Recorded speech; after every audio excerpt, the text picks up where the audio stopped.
நிலையான புகழுக்குரிய தூய்மை மிகு நற்கருணைக்கு எல்லா காலமும் ஆராதனையும் புகழும் ஆட்சியும் உண்டாக கடவது.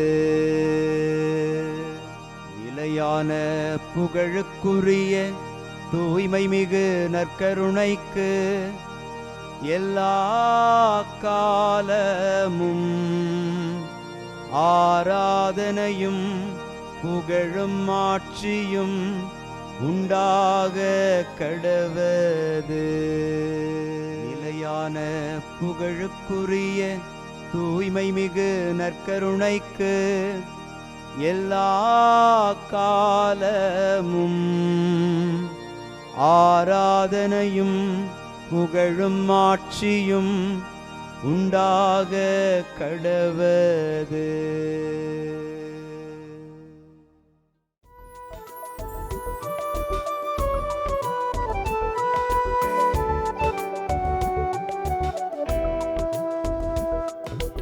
எபினேசரே ஆராதனை, என் துணையாளரே ஆராதனை. எபினேசரே ஆராதனை, என் துணையாளரே ஆராதனை. மறப்பேனோ உமது அன்பை, மறப்பேனோ உமது அன்பை. மண்டியிடுவேன் உன் பாதத்திலே, மண்டியிடுவேன் உன் பாதத்திலே. ஆண்டவருக்குள் பிரியமான சகோதர சகோதரிகளே, இன்று ஜூன் மாதம் 23ஆம் தேதி திங்கட்கிழமை. ஆண்டவர் ஆபிரகாமுக்கு கூறியபடியே அவர் புறப்பட்டு சென்றார். இந்த வார்த்தைகளை நான் வாசிக்கிற போது ஆபிரகாம் ஆண்டவருக்கு முழுமையாக கட்டுப்பட்டு கீழ்ப்படிந்து நடந்த மகனாக நின்றார். ஆண்டவர் அவரை மேலாகவே உயர்த்தினார். ஆண்டவருடைய வார்த்தைகளுக்கு கட்டுப்பட்டு நடந்து செல்கிற பிள்ளைகள் ஆபிரகாமை போல உயர்த்தப்படுவீர்கள். இந்த உண்மையை நாம் உணர்ந்து ஆண்டவரை துதித்து பாடுவோம். ஆண்டவர் தமது உரிமை சொத்தாக தெரிந்தெடுத்த மக்கள் பேறு பெற்றோர். ஆண்டவர் தமது உரிமை சொத்தாக தெரிந்தெடுத்த மக்கள் பேறு பெற்றோர். இன்று திருப்பாடல் 33 நமக்கு அருளப்பட்டிருக்கிறது. பல்லவியாக ஆண்டவர் தமது உரிமை சொத்தாக தெரிந்தெடுத்த மக்கள் பேறு பெற்றோர். இன்று உங்களைத்தான் ஆண்டவர் அவருடைய உரிமை சொத்தாக தெரிவின் பிள்ளையாக அவர் தெரிந்தெடுத்திருக்கிறார். இத்தனை கோடி மக்கள் இருந்த இடத்திலே ஆண்டவர் உங்களை அவருடைய அன்புக்குரிய மகனாக மகளாக தெரிந்தெடுத்தார். ஆகவே நன்றி உள்ளத்தோடு ஆண்டவரை புகழ்ந்து பாடுவோம். ஆண்டவர் தமது உரிமை சொத்தாக தெரிந்தெடுத்த மக்கள் பேறு பெற்றோர்.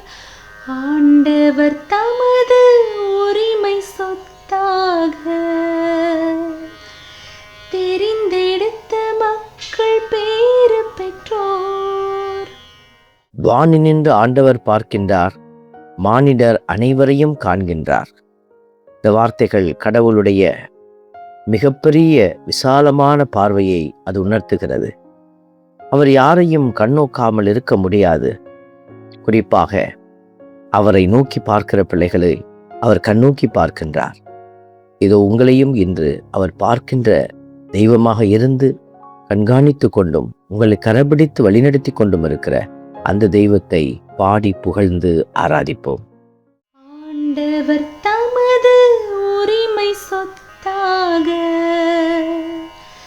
தெரிந்தெடுத்த மக்கள் பேறு பெற்றோர்.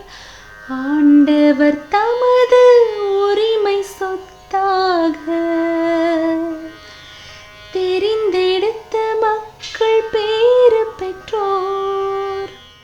அவர்கள் உயிரை சாவினின்று காக்கின்றார், அவர்களை பஞ்சத்திலும் வாழ்விக்கின்றார் என்ற வார்த்தையை நாம் வாசிக்கிற போது, காண்கிற தேவன் அமைதியாய் இருப்பவர் அல்ல. துன்ப நேரத்தில், துயர நேரத்தில், மனம் சலனப்பட்டு வேதனையுற்று கிடக்கிற நேரத்தில் எல்லாம் அவர் தன் பிள்ளைகளுக்கு ஆறுதலாக வாழ்வளிக்கிற தெய்வமாக உயர்ந்து நிற்கிறார். இதோ இந்த வேளையிலும் நம்முடைய வாழ்க்கையை நாம் திரும்பி பார்க்கிற பொழுது எத்தனை எத்தனை அதிசயங்கள், எத்தனை எத்தனை வழி நடத்துதல்கள், எத்தனை எத்தனை வாழ்வின் அடையாளங்கள். ஆண்டவர் இவ்வளவையும் நமக்கு கொடுத்துதான் நம்மை அன்பு செய்கிறேன் என்று சொல்லி கொண்டிருக்கிறார். இந்த நல்ல தெய்வத்தை உணர்வுள்ள பிள்ளைகளாக இருந்து பாடி புகழ்ந்து ஆராதிப்போம். ஆண்டவர் தமது உரிமை சொத்தாக தெரிந்தெடுத்த மக்கள் பேறு பெற்றோர். ஆண்டவர் தமது உரிமை சொத்தாக தெரிந்தெடுத்த மக்கள் பேறு பெற்றோர். அன்பின் பரமபிதாவே, நன்றியோடு மை துதிக்கிறோம், மை ஸ்தோத்தரிக்கிறோம், மை ஆராதிக்கிறோம், நன்றி செலுத்துகிறோம். காத்திருப்போரை பேரன்பினால் நிரப்புகிற உம்முடைய இரக்கம் எங்களை இன்று நிரப்பி ஆசீர்வதிக்கிறது. உம்முடைய பேரிரக்கம் எங்களை தாங்குவதற்காக நன்றி செலுத்தி தேவ கிருபைக்கு முன்பாகவே எங்களை ஒப்பு கொடுத்து செபிக்கிறோம். ஆமென். இறைவன் தந்தை, மகன், தூய ஆவியார் உங்களையும் உங்கள் குடும்பத்தையும் நிறைவாய் ஆசீர்வதிப்பாராக. ஆமென்.